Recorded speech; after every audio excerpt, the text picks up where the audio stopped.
Alrighty, I got 5 non-meta lance builds for you today because Title Update 3 is dropping and with it some strong monsters. And when we're fighting new monsters, we don't want to worry about optimal combos and optimal punishes and all that. We just kind of want to not cart.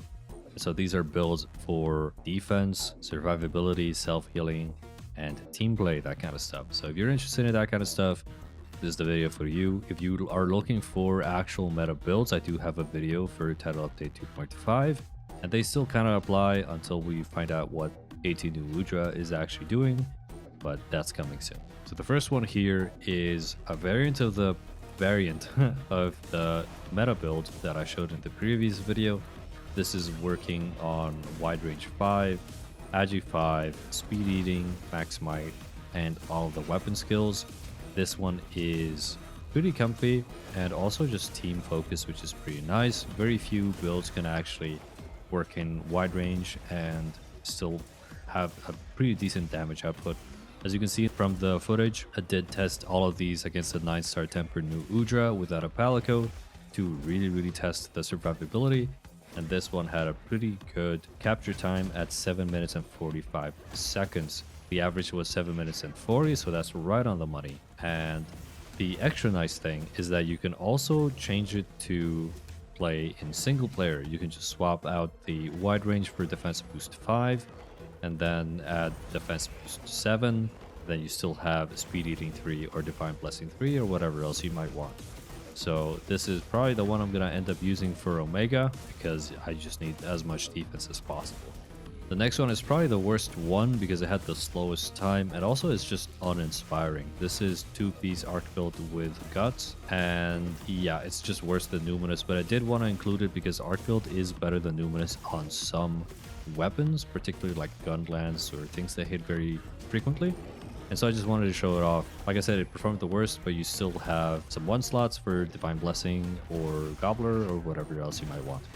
The next one is 4-piece Numinous and a Blast from the Past. One of the only 2 out of all of these builds where I just didn't need to heal. If you like 2-piece, I mean 4-piece is just fantastic. The healing this thing does is incredible. Like you heal when the monster is toppled, you heal when you're in a power clash, you heal when you're mounting the monster, you heal when it's running away, you heal when you always heal. That's the great part about this. You never stop healing.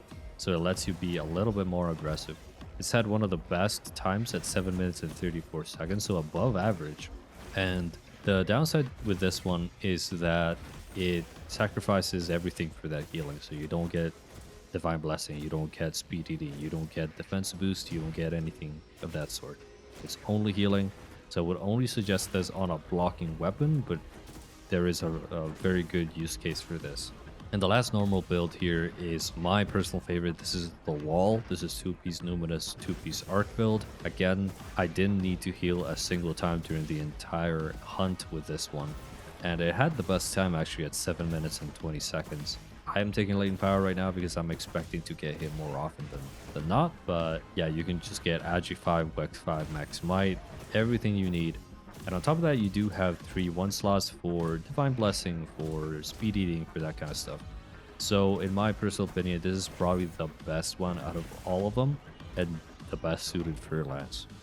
And finally, we have an option for when you do cart, but this is a Fortify build for whenever you cart. It gives you 10% extra damage and 15% extra defense after you cart. After a second cart, I think you get like 30 extra defense, so you are absolutely beefy. And this has defense boost 7, agi 5, your weapon skills, max might, and on top of that, some nice goodies like stamina surge, atom prolonger, counter strike, and wide range. The downside to this build is that it's not really good until you cart, right? So this is like a damage control scenario, but yeah, like I said, I would rather not cart to begin with. But yeah, the use case for this might not be worth all the upgrade materials that you're going to need for upgrading all the Blanco pieces. So that's the main downside.